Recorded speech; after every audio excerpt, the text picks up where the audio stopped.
Bueno, mis hermanos, entonces, eh, esta sección de la carta de Primera Timoteo entra principalmente ahora a tratar un poco lo que sería el gobierno de la iglesia.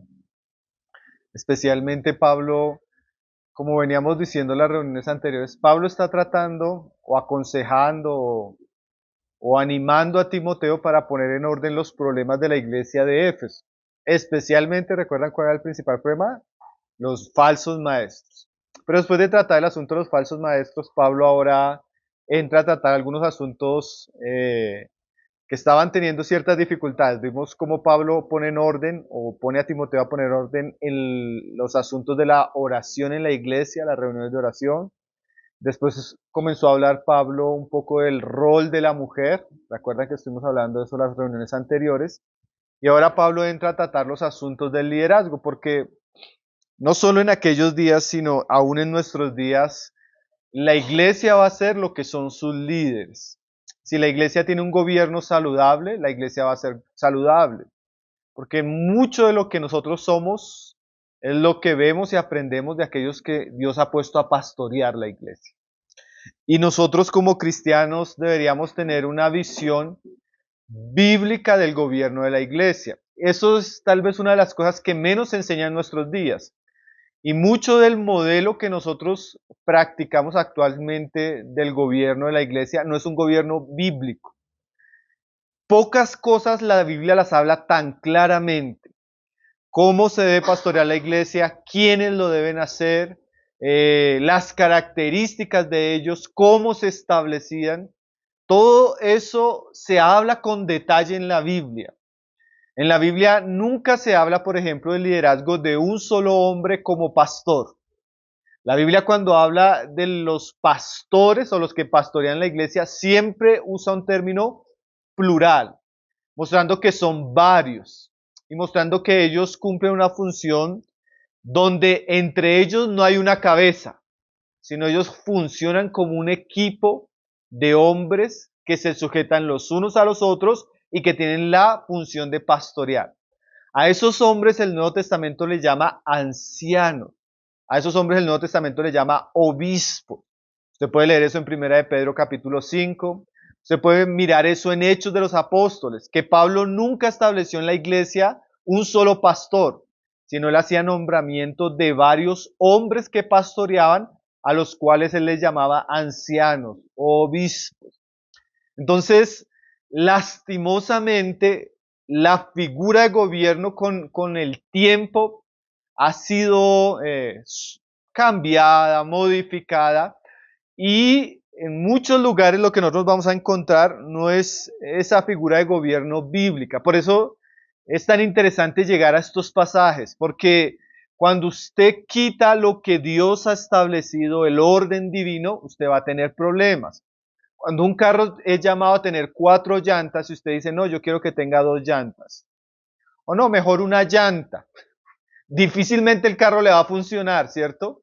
Entonces, cuando usted quita esa figura plural de hombres gobernando la iglesia y pastoreando la iglesia y coloca a un solo hombre a cumplir esa función, es posible que este hombre se desvíe, es posible que este hombre se enorgullezca, es posible que este hombre no le rinda cuentas a nadie, es posible que este hombre caiga en pecado y no haya quien lo confronte, es posible que este hombre use las finanzas de la iglesia con un propósito ilegítimo, sin que nadie pueda cuestionar. Entonces la figura de un solo hombre no es solo peligroso para la iglesia, es peligrosa para él mismo. Entonces aquí Pablo no va a entrar a tratar ese problema porque ese no era el problema. Aquí Pablo va a tratar el perfil de aquellos que están pastoreando, porque el problema acá es que se han introducido falsos maestros. Y esos falsos maestros, como vamos a verlo en toda la carta y como lo hemos dicho varias veces, cuando hay una mala enseñanza no puede haber una buena vida, ¿sí? Porque la mala doctrina no produce una buena conducta. Entonces, aquí lo que Pablo va a enseñarle a Timoteo es que él tiene que fijarse en el perfil de las personas, en el carácter de las personas, en el hogar de las personas que han de pastorear la iglesia, porque esos son los frutos que nos muestran si el árbol es bueno o el árbol es malo. Entonces Pablo no se va a centrar tanto en el asunto, hay otros pasajes que sí se centran en la pluralidad, cómo se establecen, en el reconocimiento. Aquí Pablo se va a centrar principalmente en el perfil de los pastores o de los ancianos de la iglesia. Y este pasaje es muy interesante, hermanos, porque como decíamos, va a ir en contraste a los falsos maestros. Cuando usted comienza a ver líderes en la iglesia que no cumplen este perfil, usted posiblemente está ante falsos maestros. ¿Sí? Porque lo normal es que la buena enseñanza, en la persona que ha sido llamada por Dios, que ha sido preparada para cumplir una función en la iglesia, debería cumplir este perfil. Si este perfil, si la persona no encuadra en los destellos generales de este pasaje, no debería estar liderando la iglesia. ¿Sí? Ahora, por un lado, vamos a darnos cuenta que eso va a descalificar a los falsos maestros que seguramente estaban rondando la iglesia de Éfeso. Y por otro lado, a nosotros nos va a dar el perfil de lo que es un buen cristiano. Porque ¿por qué Pablo pone un estándar tan alto? Pablo y Pedro nos van a decir que nosotros aprendemos principalmente del ejemplo. Entonces, nosotros, claro, nosotros oímos a las personas, pero la manera que Dios escogió para que estas personas influenciaran a la iglesia, sobre todo es a través de su ejemplo. Pedro les dice, no por fuerza, ya que el pastoreo no se ejerce presionando a la gente, gritando a la gente, obligando a la gente, sino dice Pedro, sino siendo ejemplo de la grey. Entonces tenemos dos lecturas en este pasaje. Primero, para descalificar a los falsos maestros. Y segundo, porque Dios quiere tener en liderazgo personas que sean ejemplo para que todos nosotros aprendamos no solo con lo que hablan, sino con lo que vemos de ellos. Y hay estudios, por ejemplo, cuando uno habla de la crianza de hijos, nuestros hijos aprenden mucho más de lo que ven en nosotros, de lo que nosotros les hablamos. Y eso que es cierto en el hogar, también es cierto en la iglesia. En la iglesia nosotros aprendemos, claro, de lo que oímos, pero también aprendemos de lo que vemos, sea bueno o sea malo. Entonces que una forma de pervertir la iglesia, de desviar la iglesia, es teniendo un liderazgo distorsionado, porque ese liderazgo se va a multiplicar. Entonces si tenemos líderes orgullosos, si tenemos líderes avaros, si tenemos líderes con vidas desordenadas, con malos caracteres, eso también se va a multiplicar, porque lo máximo a lo que pueden llegar los discípulos es a ser como sus maestros. Entonces, hermanos, estos son pasajes interesantes, son pasajes importantes, pasajes que nos van a permitir discernir, eso lo necesita mucho la iglesia en nuestros días, discernir si estamos delante de un liderazgo sano, bíblico, que representa a Cristo, o si estamos delante de hombres que han sido introducidos en la iglesia, pero no han sido puestos por Dios. Porque la Biblia también dice, más adelante, Pablo en algunas cartas dice, que Satanás se disfraza como ángel de luz. Y no solo él, sino sus ministros. Pero el disfraz de un falso líder cae ante la exposición de la palabra. Un falso líder puede tener apariencia de piedad, pero cuando usted lo pone a ser pesado, a ser sojuzgado por la palabra de Dios, nosotros vamos a darnos cuenta que cuando la palabra de Dios habla es bien clara. Y nosotros no podemos ser ignorantes, nosotros necesitamos discernimiento. Es uno de los mayores dones que necesita desarrollar la iglesia en nuestros días. Discernimiento espiritual. La iglesia no puede tragar entero lo que oye y tampoco puede tragar entero cuando vemos asuntos contrarios a la palabra, donde la palabra es tan detallada y clara.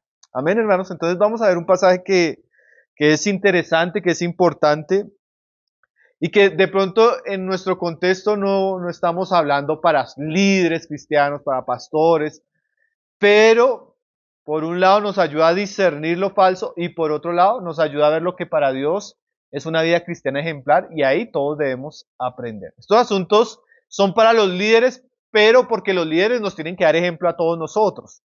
Entonces ahí hay una aplicación general de que estas virtudes que Pablo va a escribir deberían darse de manera,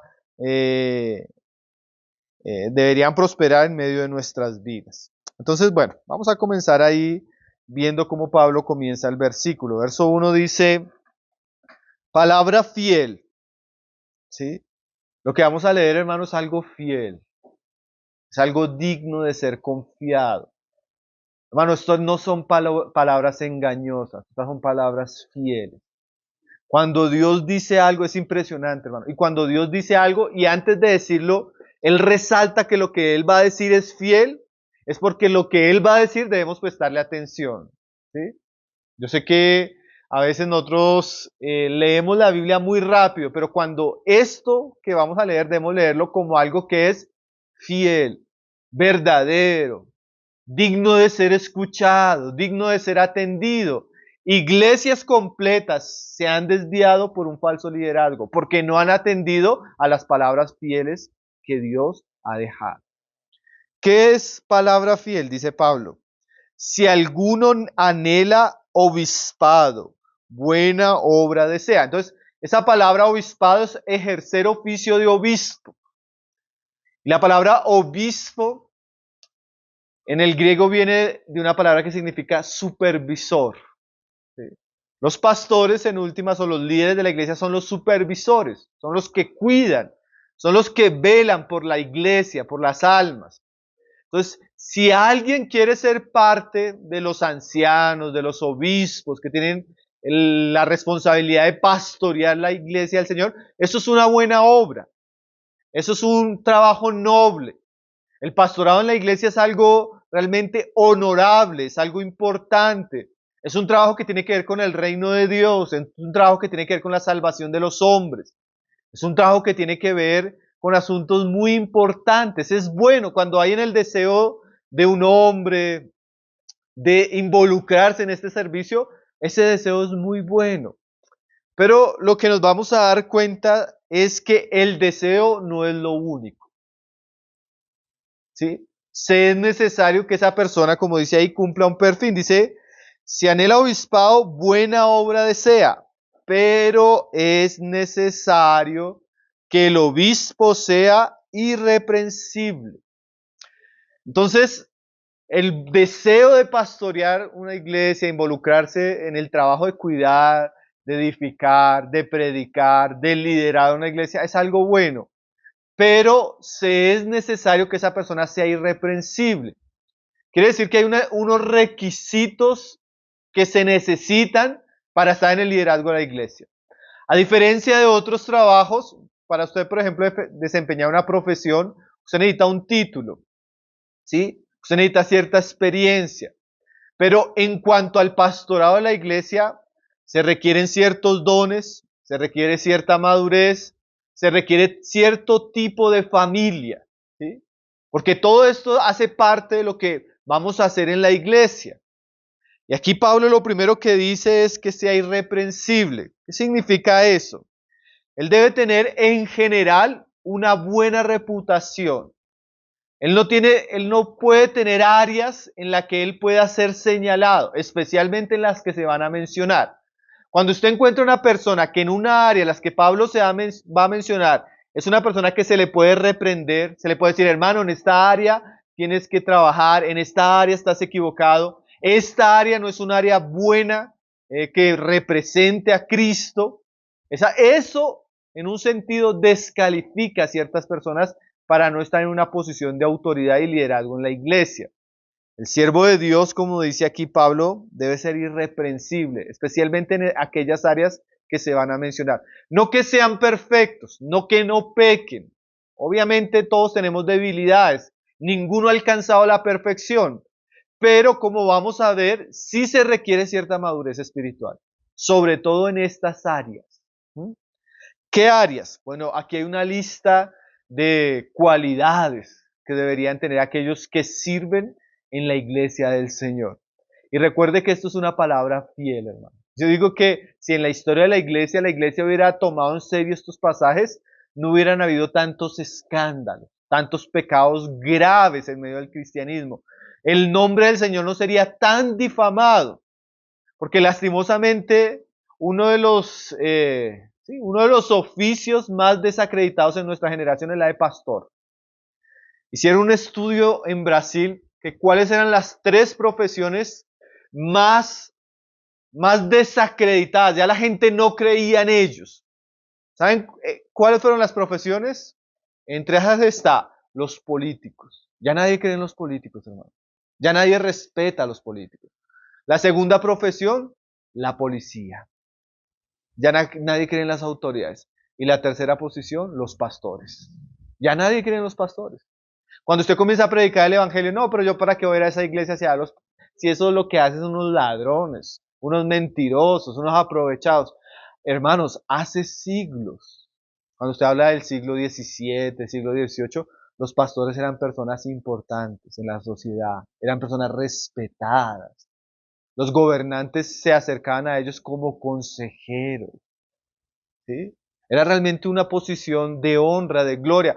Hoy en día, Chuy Olivar, él decía eso, que él cuando a veces tenía que viajar a Estados Unidos y le preguntaban cuál es su profesión, a él le daba pena decir que era pastor. Porque inmediatamente usted dice que es pastor, ya la gente lo mira, ya no con respeto, ya no con respeto, ya lo mira de cierta manera. ¿Por qué? Por el bajo estándar que se encuentra hoy en día en el liderazgo. Cualquier persona se convierte, alquila un salón, compra una batería y ya es pastor, hermano.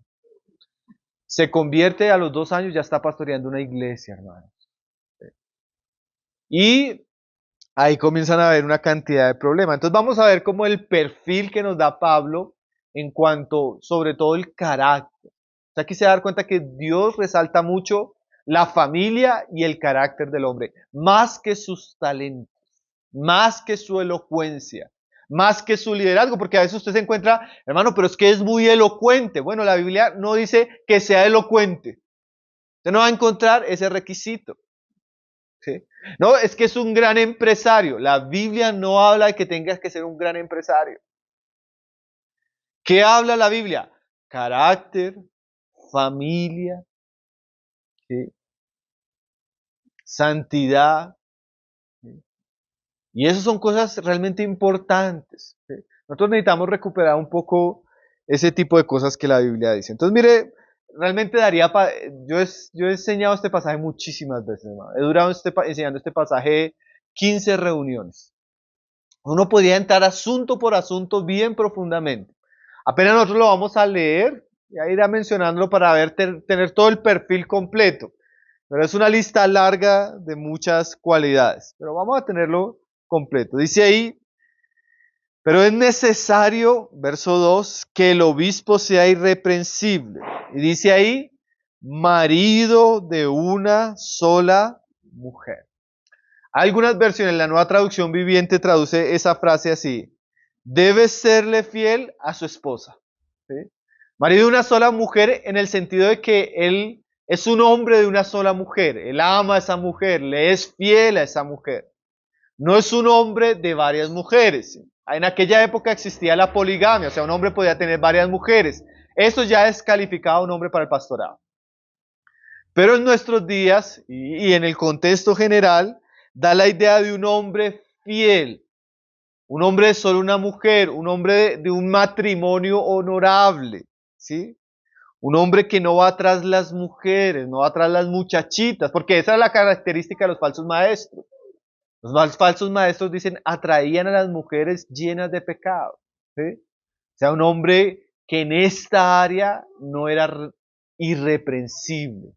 Entonces, el hombre de Dios debe ser hombre de una sola mujer, un hombre fiel, un hombre que sabe relacionarse de manera pura y santa con las mujeres, un hombre que honra a su mujer, se guarda para ella, ¿sí? Un hombre que no se expone en el área sexual. Hermanos, eso es algo que habla mucho de la santidad, de la moral de un hombre. Y recuerde que estos hombres tienen que ser así porque ellos reflejan eso a la iglesia y son ejemplo de eso para la iglesia. Porque esto no es solo para los pastores. Todos los hombres deberían ser maridos de una sola mujer, si son casados. Entonces, estos hombres representan y expresan santidad, pureza. ¿Sí? Hermano, es muy grave, muy escandaloso cuando el hombre cae en adulterio y al mes sigue pastorando la iglesia, hermano. Eso no es normal. El pecado sexual, hermano, cuando se hace por parte de una persona que ya tiene una posición visible de autoridad en la iglesia, es grave, es dañino. Y es un pecado que descalifica, descalifica. ¿Sí? Entonces, él debe procurar ser conocido porque es marido de una sola mujer. Él debe andar con su esposa. Él debe amar a su esposa. Él debe ser fiel y leal a su esposa. ¿Sí?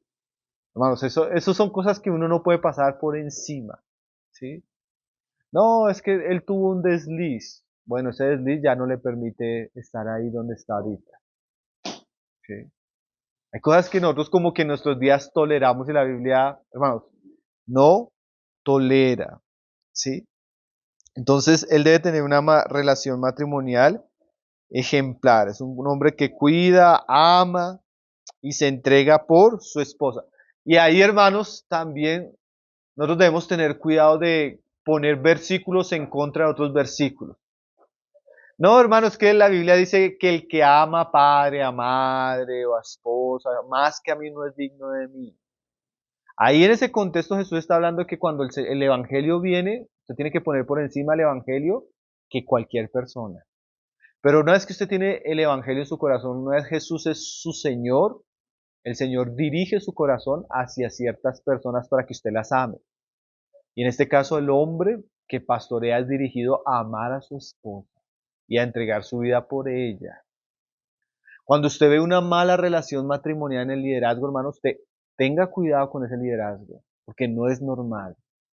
El hombre debe caracterizarse porque ama y es fiel a su esposa. ¿Sí? A veces uno encuentra iglesias donde el pastor anda por allá y la pastora anda por allá, y él anda más con la secretaria. Sí, yo un día le decía a un pastor, eso que usted hace, así no esté en adulterio con ella, es un mal ejemplo para la iglesia.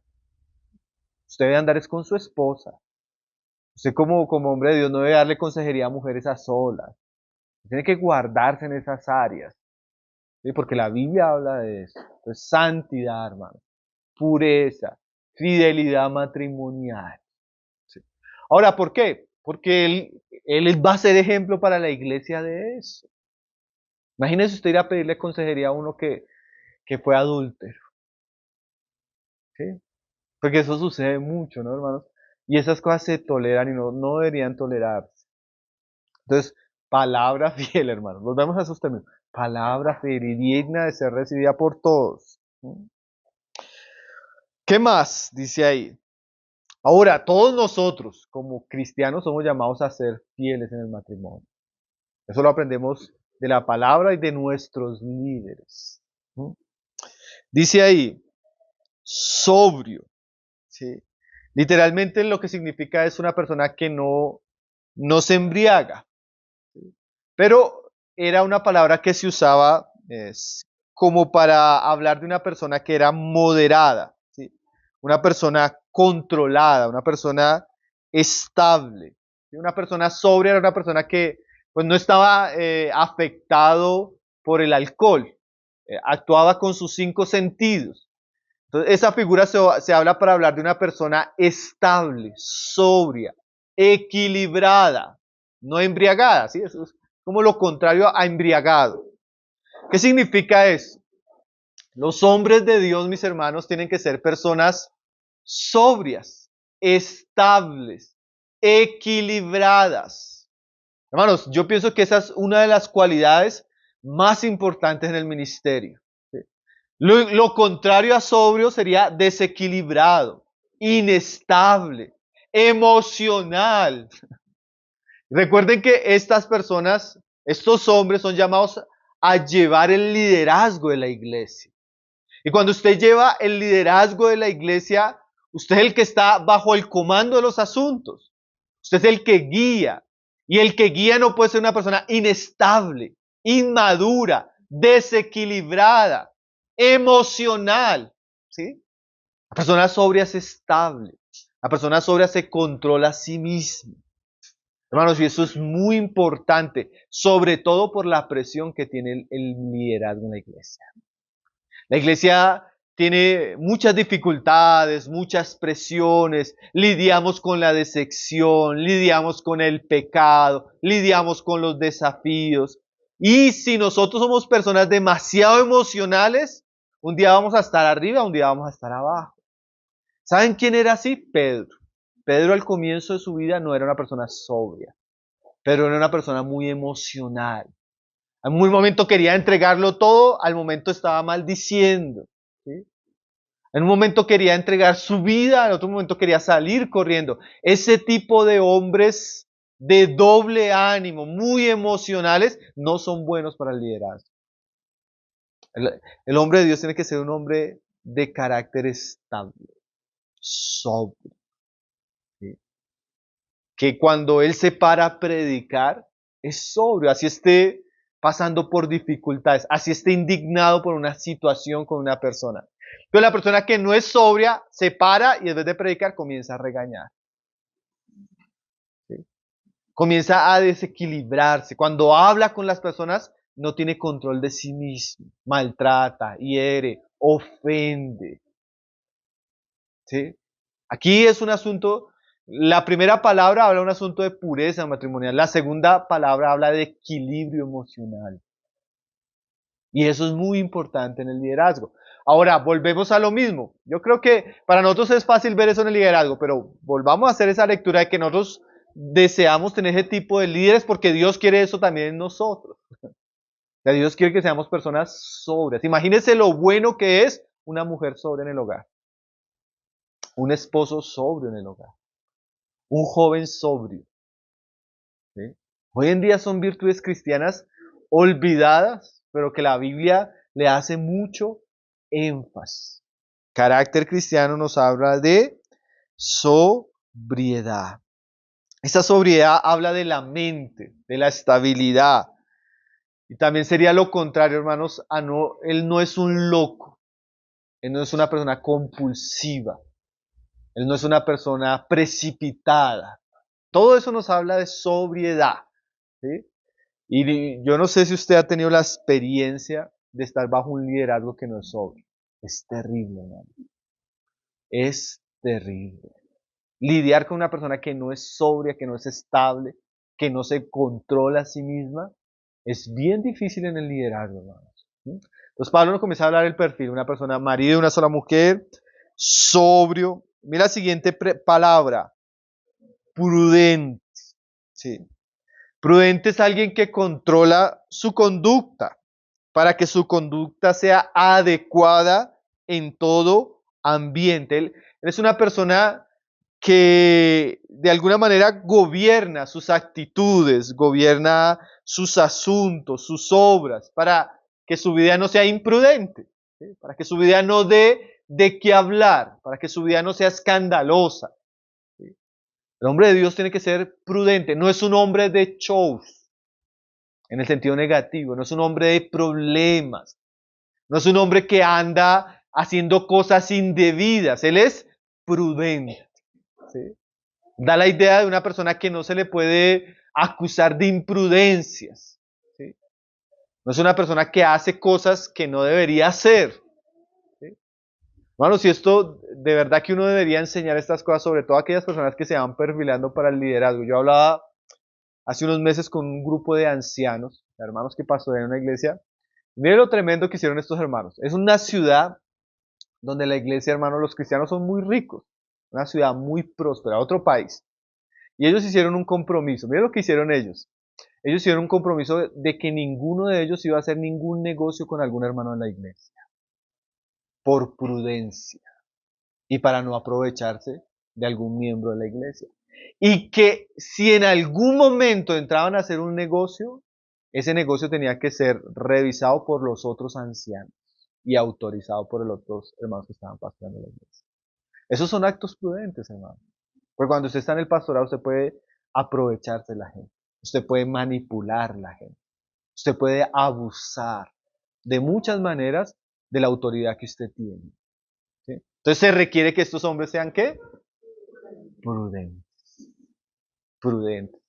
En su manera de andar, en su manera de hablar, en sus actitudes, en sus finanzas, en su familia. Usted debe encontrar personas prudentes, hermano, y eso también nos habla a nosotros. Dios quiere cristianos que aprendan a ser prudentes. que saben cómo conducirse en todas las áreas de su vida, que no dan lugar al escándalo, a los problemas. ¿Sí? Imagínese usted saliendo y usted ve a su pastor por ahí discutiendo con el vecino y entrando en una situación bien escandalosa. ¿Sí? Eso no es decoroso, ¿no? Entonces nosotros debemos ser personas que sabemos que Dios nos ha puesto para ser vistos. ¿Qué significa eso? Hoy los veo como con sueño a varios. Casados, ¿sabes? Una semana pesada. ¿Qué significa eso? Miren, hermanos, que nosotros usamos un lenguaje a veces que es contrario a lo que la Biblia enseña. Entonces, usted ha escuchado muchas veces decir esto. Hermanos, miren a Cristo, no me miren a mí. Eso suena espiritual, pero no es lo que dice la Biblia. La Biblia dice que no, Dios nos ha puesto a nosotros para que nos vean como luminares en este mundo. ¿Sí? O sea, Dios espera que la gente me vea y lo vea a Él. Dios espera que la gente me vea y vea un buen ejemplo en mi vida. Entonces nosotros usamos ese lenguaje como para justificar las situaciones. No, no me mire a mí. No, no, hermano, es que Dios si lo puso ahí a pastorear, a predicar, es para que la gente lo vea. Y la gente aprenda de lo que está viendo. Entonces cuando yo sé que las personas me están viendo, eso en sí genera en mí un sentimiento de responsabilidad que me debe llevar a ser prudente. ¿Sí? Me debe cuidar las actitudes, las palabras, la manera como me comporto, en todo. ¿Sí? Entonces Dios está esperando que sus siervos sean de alguna manera personas disciplinadas, que cuidan de sí mismos, ¿sí? Que no son escandalosos a los demás. Tremendo, ¿no, hermanos? Mira la siguiente palabra. Yo les decía que aquí tenemos una lista de muchas cualidades. Sobrio, prudente, decoroso. ¿Sí? Esa palabra decoroso da la idea en el griego de una persona que es como maquillada, como que es una persona decorada. ¿Sí? Esa palabra se usa para el cosmético en las mujeres. ¿Sí? Agraciado. ¿Sí? Entonces aquí, en un sentido, el hombre de Dios es una persona cosmios, una persona decorada, una persona... Y el griego también da la idea de ordenada. ¿Sí? Como una persona que de alguna manera es una persona que usted la ve y usted ve orden, ve una belleza, como uno como los ejemplos entiende más. Lo contrario sería una persona desordenada. Si Cosmios viene de orden, lo contrario sería una persona desordenada. ¿Qué es una persona desordenada? Una persona que no tiene control de sí misma. No tiene control del tiempo, no tiene control del dinero. Cuando usted mira su vida, usted encuentra caos. ¿Sí? Caos, deudas, problemas por acá, situaciones difíciles. Eso no es normal, hermano. Yo siempre digo que no es normal ni siquiera en un cristiano. Cuando usted entra a pastorear personas, familias, y usted encuentra donde hay mucho desorden, mucho problema, mucha deuda, mucho caos, usted sabe que hay algo que no está bien. Hay algo que no está bien, porque cuando Dios entra a una vida, lo que Él va a hacer es poner en orden. Ahora, si uno comienza a ver eso en un cristiano, ya uno dice, esto está raro. Más raro es cuando se encuentra en el líder. Usted encuentra desorden, vidas desordenadas, vidas donde no hay, donde usted ve caos. Yo no sé si usted ha entrado a familias donde usted entra y usted ve el caos. Personas que usted ve caos. ¿Sí? Caos. Yo conozco muchos hermanos que lastimosamente son de los que yo les decía al comienzo de la carta que son contenciosos, hablan la Biblia, discuten con la palabra, pero cuando usted entra a sus vidas es un caos. Conocen la Biblia, se la saben de memoria, son buenos oradores, pero su vida es un caos. Viven en problemados donde viven en problemados en el trabajo, viven a todas horas con problemas financieros, viven ahora, o sea, uno dice, hay algo que está mal. Porque por si el hombre de Dios es decoroso, ordenado.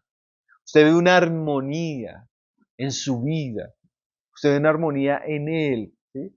Y eso Dios espera también de cada uno de nosotros, hermanos. Por eso decíamos, son verdades que se aplican a todos nosotros. Nosotros debemos procurar andar prudentemente. Nosotros debemos ser personas decorosas en nuestra vida.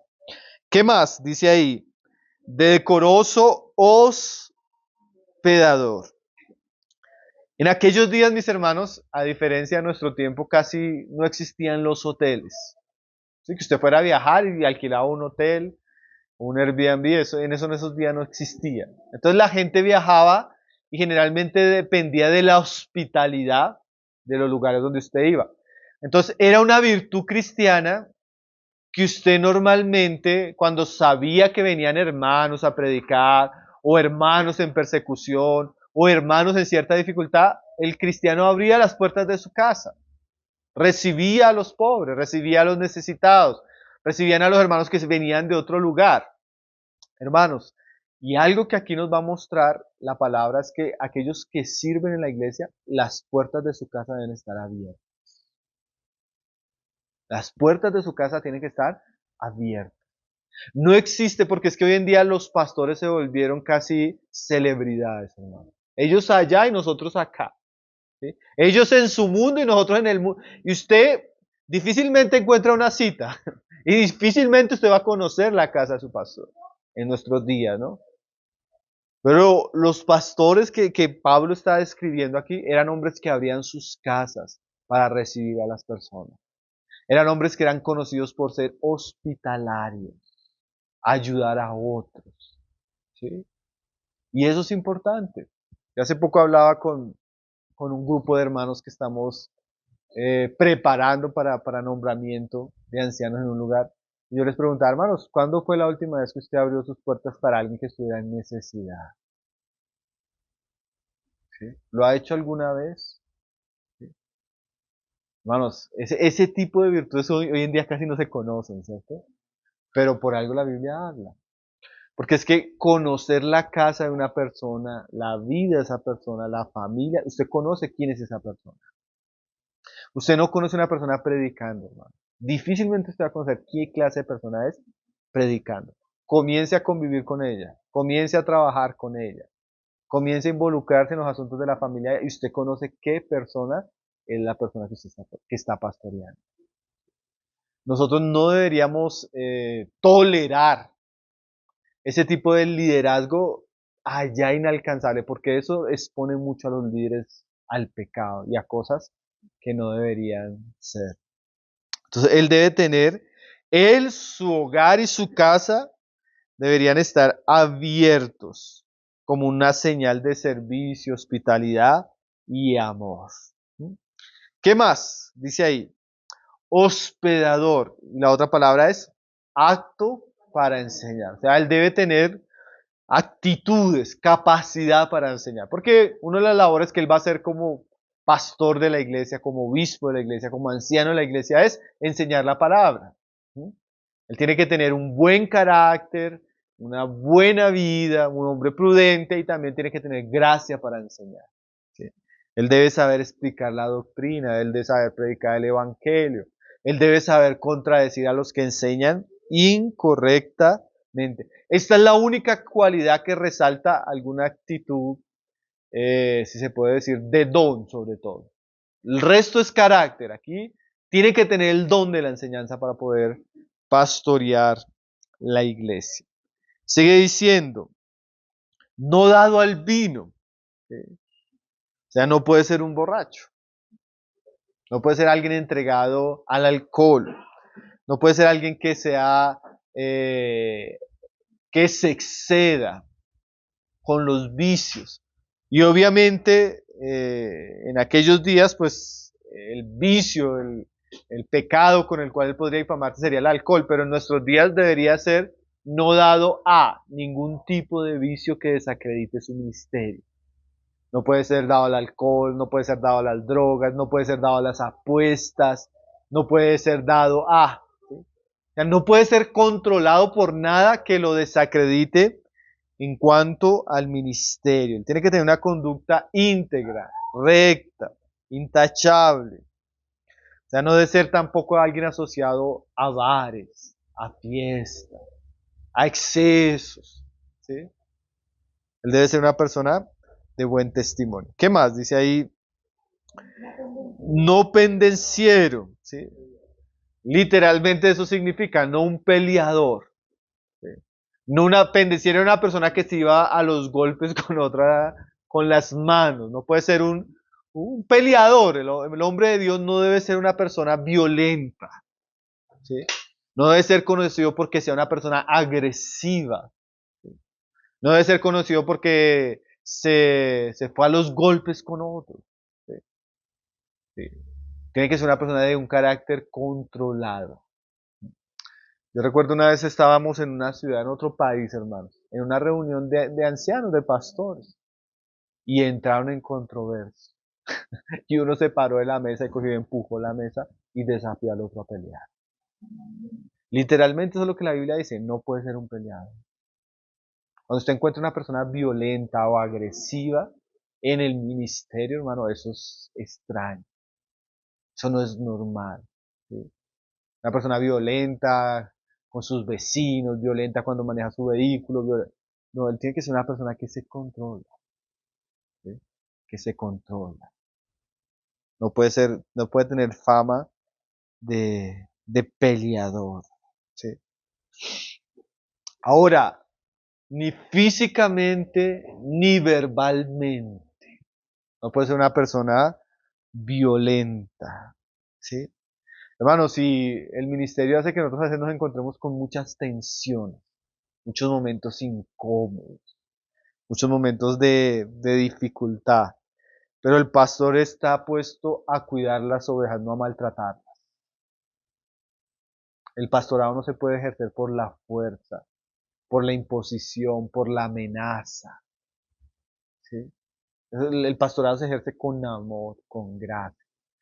Aún en los casos que uno dice, bueno, la persona ha pecado, la persona es necia, la persona es rebelde, siempre el hombre de Dios debe tener el carácter de Cristo que es manso y humilde. ¿Qué más? Dice ahí, no codicioso de ganancias deshonestas. O sea, no debe ser una persona que ama el dinero.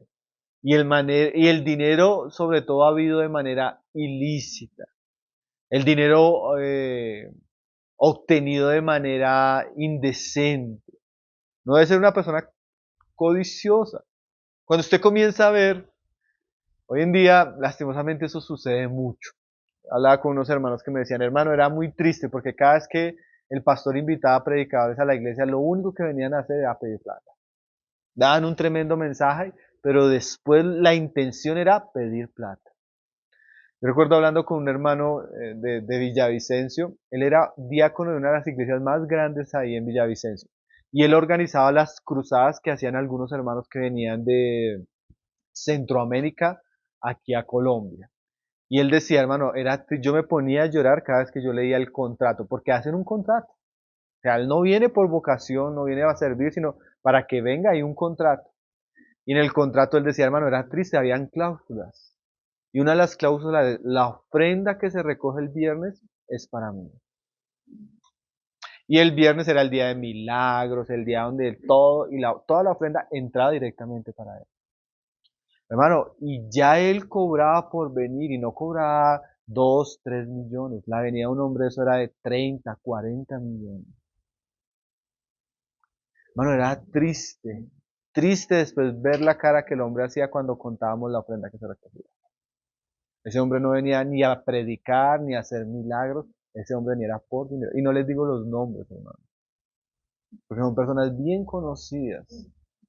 Bien conocidas. El cristianismo de nuestros días ha promovido mucho la avaricia. Ha promovido muchos métodos para que muchos vean a la iglesia simplemente como un negocio, ¿no? Cuando usted va a una iglesia y hay un fuerte énfasis en las ofrendas, en los diezmos, en los actos, en las primicias, usted sepa que esa iglesia se volvió mercadería. Cuando usted escucha una predicación y siempre la predicación aterriza en dinero, usted huya porque está en una cueva de puros lobos, hermano. Y eso se volvió muy común, hermano. Lastimosamente es una de las cosas que más ha desacreditado el Evangelio en nuestros días. La codicia, ¿sí? La avaricia. Ahora, el problema que un hombre sea próspero no es el problema. El problema es cuando usted usa el Evangelio para prosperar. cuando usted cobra por predicar el evangelio, cuando usted hace negocio con la iglesia, cuando usted administra las ofrendas y nadie más sabe cómo se administra. ¿Sí? Eso es, hermanos, eso es peligrosísimo. Ahí generalmente eso daña el corazón de cualquiera, como lo vamos a ver en el capítulo 6 más adelante de la carta. ¿Qué más? Una lista larga, ¿no, hermanos? Dice ahí, sino, o sea, en vez de ser un codicioso, es una persona amable. ¿Sí? Una amabilidad, la amabilidad decía como esa virtud de carácter que incluye muchas cosas, incluye bondad, paciencia, una persona gentil, servicial. Mire eso, hermano. Hoy en día a veces el pastor, como ahora es pastor, ahora es tos. Ahora no saluda. Ahora no es gentil. Él ya se siente como si él estuviera en otro. Hermano, sí, el pastor verdadero huele a oveja. Ama las ovejas. Él cuida las ovejas. O sea, es gentil, es bondad, es bueno, él busca el bien de las personas. Él ama a las personas. Él se preocupa por las personas. Él es, él es bueno. Si no se ha encontrado esa persona que usted dice, ay, tan amable. Esa persona querida. Esa persona que ama a las personas. ¿Qué sería lo contrario? Una persona tosca, dura. ¿Sí? Una persona insensible. Que no tiene misericordia, que no ama. ¿Sí? Tremendo, ¿no, hermanos? Porque el pastor tiene que ser alguien que ama. Una persona asequible. ¿Qué más dice ahí? Amable, apacible. Que sería lo contrario, por ejemplo, a pendenciero.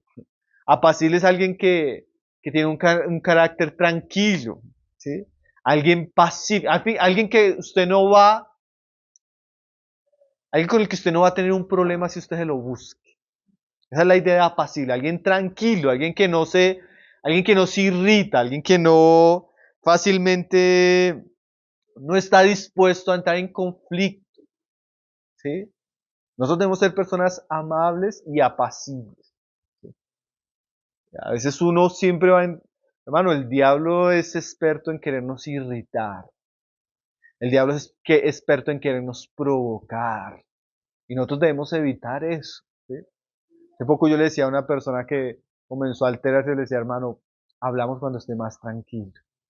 Pero, hermano, hablamos cuando esté más tranquilo. ¿Sí? Hermano, es que no sé qué es que, hermano, yo para eso no tengo tiempo.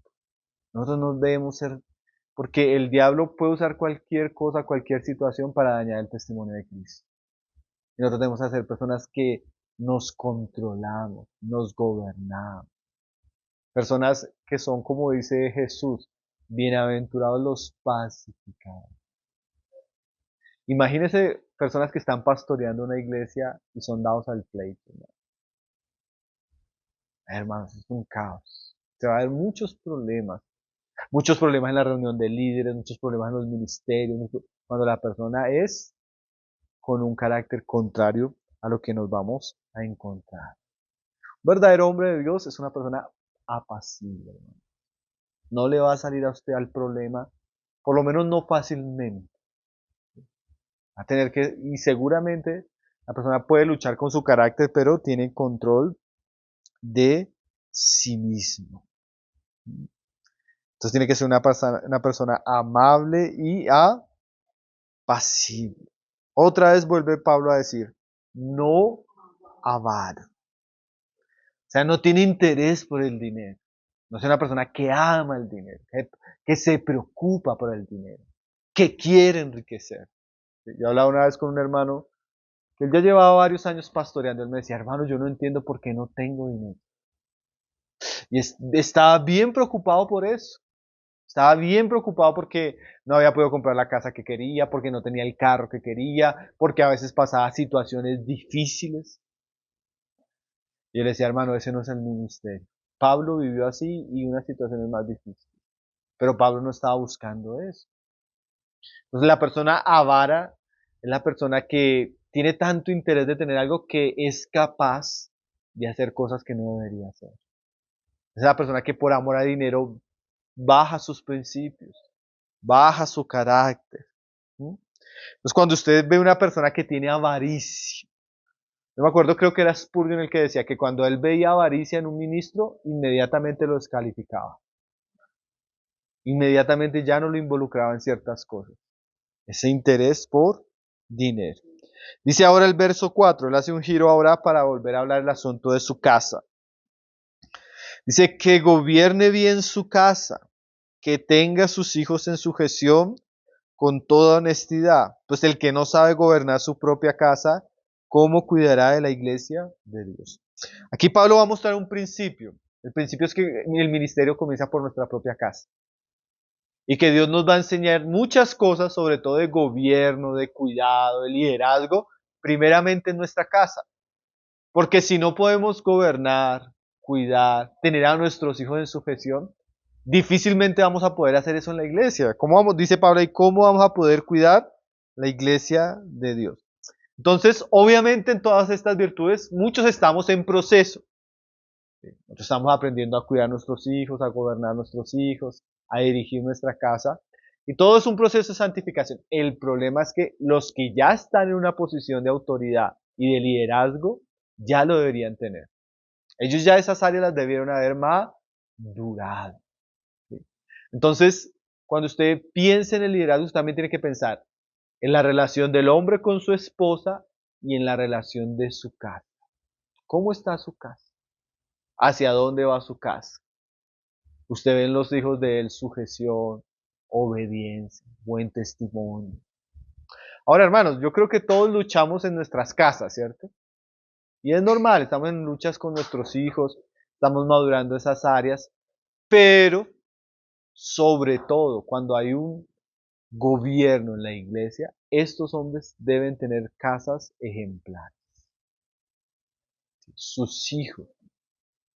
Hermano, es que a veces uno dice, cuando usted encuentra pecado, cuando usted encuentra disolución en los hijos del liderazgo, ahí hubo algo. O no hubo una buena crianza, o hubo abandono, o la persona le dio mucho énfasis a su ministerio y descuidó su hogar. Pero el hogar del ministro de Dios habla mucho. Hay un libro muy bueno de Charles Mackintosh que se llama así, Tú y tu casa. Y él dice, el siervo de Dios no puede separar su casa de él. Es él y su casa. Entonces Pablo dice acá que gobierne bien su casa. Y mire estas palabras, que tenga sus hijos en sujeción. La sujeción nos habla de que sus hijos estén bajo su autoridad, que respeten su autoridad. Claro, obviamente está hablando de hijos que vivan con él. ¿Sí? Sus hijos deben ser obedientes. Y dice ahí, porque el que no sabe gobernar, o sea que el hombre de Dios tiene que aprender a gobernar su casa, liderar su casa, enseñarle obediencia a sus hijos, ganarse el corazón de sus hijos para que lo respeten y lo obedezcan. ¿Sí? Una vez estábamos reunidos un grupo de hermanos que servimos en la iglesia y le decía uno al otro, hermano, ¿sabes qué? Hay algo que yo admiro. Tus hijos te aman y te obedecen. Y ahí me recordó ese versículo. La casa. Usted a veces se da cuenta que el pastor es una celebridad en la iglesia, hermano. Y su casa, hermano, su casa es una vergüenza, hermano. Ahí usted está encontrándose cosas raras, hermano. Eso no es normal. Es normal que todos tengamos lucha en nuestras casas, pero los que están pastoreando, que están alcanzando el mundo, que son famosísimos y cuando usted mira su casa es una cosa que usted dice. "Mm". Entonces comienza a haber mucho encubrimiento de pecado en los hijos, mucho no sé qué, que las drogas, que no sé qué, que... ¿Se ha visto esas situaciones? Esas situaciones muy lastimosamente comunes. Dice, ya vamos llegando al final, hermanos. Dice, ¿cómo cuidará de la iglesia de Dios? El siguiente versículo, verso 6. No un neófito, no sea que envaneciéndose caiga en la condenación del diablo. Entonces aquí lo siguiente que Pablo prohíbe es que no sea un nuevo creyente. Eso es lo que significa neófito. Un nuevo en la fe. O sea, una persona inexperta. Por más, hermano. Y es que a veces uno puede encontrarse creyentes nuevos, personas que llevan poco tiempo en la fe, que son muy entusiastas, o que tienen mucha gracia para evangelizar, o que tienen gracia para hablar. Por más que sea gracia, hermano, no es bueno que sea una persona nueva. Siempre es bueno que haya madurez. Y la madurez sí o sí requiere tiempo. La madurez sí o sí requiere experiencias. La madurez sí o sí requiere cierto quebrantamiento de parte de Dios para las personas. Pero hay iglesias que llega la persona medio deselocuente y ¡pum! Copazo. Líder de jóvenes, ¡pum! ¿Sí? Entonces ponemos personas que no tienen madurez, que no tienen experiencia y las ponemos a una responsabilidad donde el diablo fácilmente las engaña, fácilmente las seduce, donde fácilmente caen en orgullo, en altivez. Porque es lo que dice Pablo ahí, no un neófito, o sea, no sea que envaneciéndose caiga en la condenación del diablo. O sea, cuando una persona es nueva, no es experimentada, no es madura, fácilmente el diablo lo engaña, fácilmente el diablo lo seduce, sea con el orgullo o sea con el pecado. Entonces, muchas crisis en la iglesia, mis hermanos, es porque no existe este tipo de madurez, de carácter, de realidad familiar en aquellos que sirven. Y por último, dice ahí en el verso 7, también es necesario que tenga buen testimonio de los de afuera, para que no caiga en descrédito y en lazo del diablo. Entonces, ¿qué dicen las personas de afuera? ¿De fuera quién podría ser? Los vecinos, las personas del barrio, cómo lo ven los compañeros de trabajo si trabaja, cómo lo ven. Él no debe tener mal testimonio de afuera. ¿Sí? Yo recuerdo una vez fui a visitar una ciudad aquí en Colombia, y estaba hablando con unos familiares, ellos cristianos, me dicen, y comienzan a hablar entre ellos, no, imagínese que, ¿cómo lo van a nombrar pastor? Entonces están hablando del nuevo pastor de la iglesia. Y yo solo escuchándolos. No, ¿cómo lo van a nombrar pastor? El otro sí decía, imagínese con ese escándalo que tiene por corrupción aquí en la ciudad. Y una ciudad pequeña, donde todas esas ciudades pequeñas que son tipo pueblo, que todo el mundo está, pues el hombre había estado en la política y había salido con unos casos de corrupción así escandalosos. Y ahora el pastor de la iglesia. Entonces aquí da la idea que no tenga mal testimonio de los de afuera.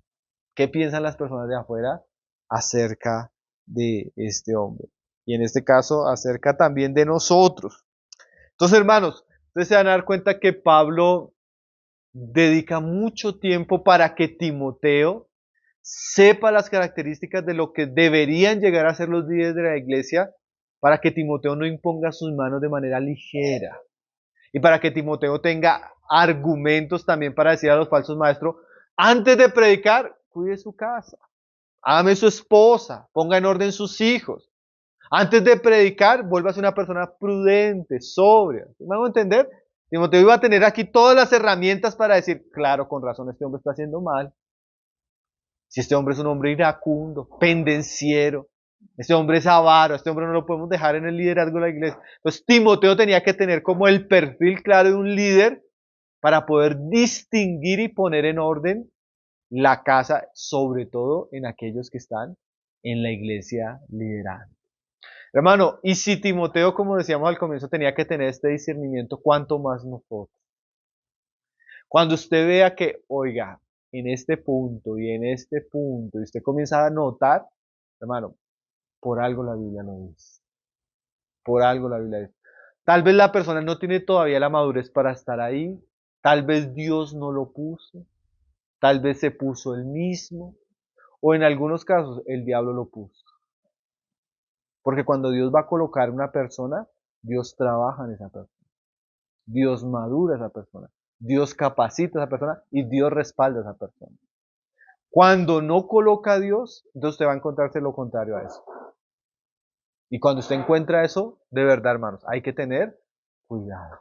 En este tipo de cosas uno dice, no, hermanos, que yo creo que él él le gustan las otras mujeres, pero no es un buen predicador. No, hermano. No es, hermanos, que fue un arrebato y se fue a los golpes, pero no, no. O no, hermano, es que él no se dio cuenta y terminó estafando a las personas con dinero, pero no tenía el propio, hermanos. ¿Sí? Estas son cosas que hablan lo que Jesús decía. Esto es la mejor explicación de por sus frutos los conocerán. Es la mejor explicación. Si el árbol es bueno, va a dar buenos frutos.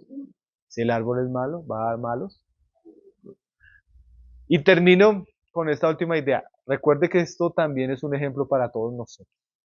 Entonces, todo esto son cosas que debemos buscar en la madurez cristiana. Tener un buen testimonio, tener una casa ordenada, tener un buen matrimonio, ser personas sobrias, amables, decorosas. Todo eso son cosas que debemos ver en aquellos que nos presiden para que nosotros también puedan vivirse y reflejarse. Entonces, el gobierno de la iglesia, ¿no?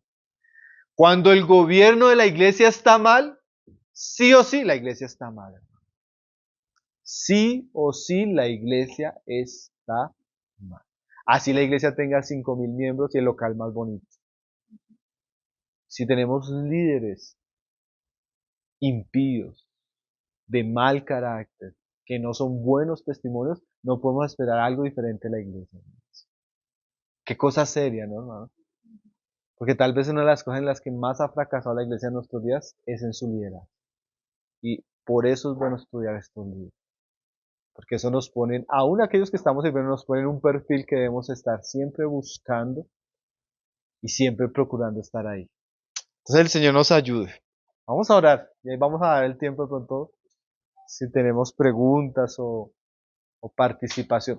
Yo no sé, quería como que igual ustedes lo consideren, mis hermanos.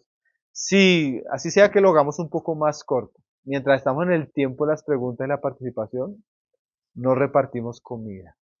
Porque a veces se nos tiende a perder un poco el ambiente de responder mientras estamos. Entonces lo podemos dejar un poquito para ir mientras esto, así sea que cortemos un poquito del tiempo de las preguntas. Amén. Entonces vamos a orar y vamos a dejar un tiempito para, porque yo sé que estos temas dejan muchas inquietudes y esta reunión nos permite eso.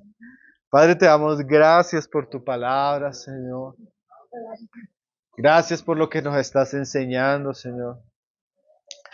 Señor, aún cuántas cosas que nosotros necesitamos considerar, Señor, de manera personal.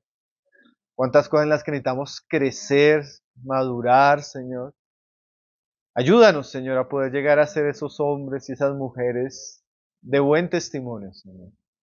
Ejemplares, Señor, que tú puedes usar para tu gloria, para tu honra, Señor. Y, Señor, también ayúdanos a tener discernimiento, Señor, para poder distinguir, Señor, cuándo estamos delante de siervos tuyos y cuándo no, Señor. Como tú dices en tu palabra, guardaos de los lobos, Señor. Guarda tu iglesia. Mira tantos lobos que existen hoy en día.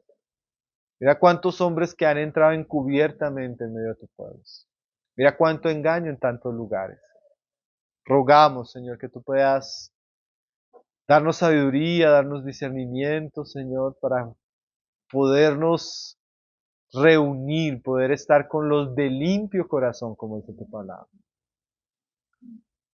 Ayúdanos, Señor. Oramos para que tú restaures tu iglesia, Señor, en estos días. Días de tanto engaño, días de tantas distorsiones. Oramos para que tu palabra pueda alumbrar en medio de estos tiempos. Y tú puedas avivar y restaurar tu iglesia, Padre. Ese es nuestro ruego, nuestra oración en el nombre de tu Hijo Jesús. Amén, Señor.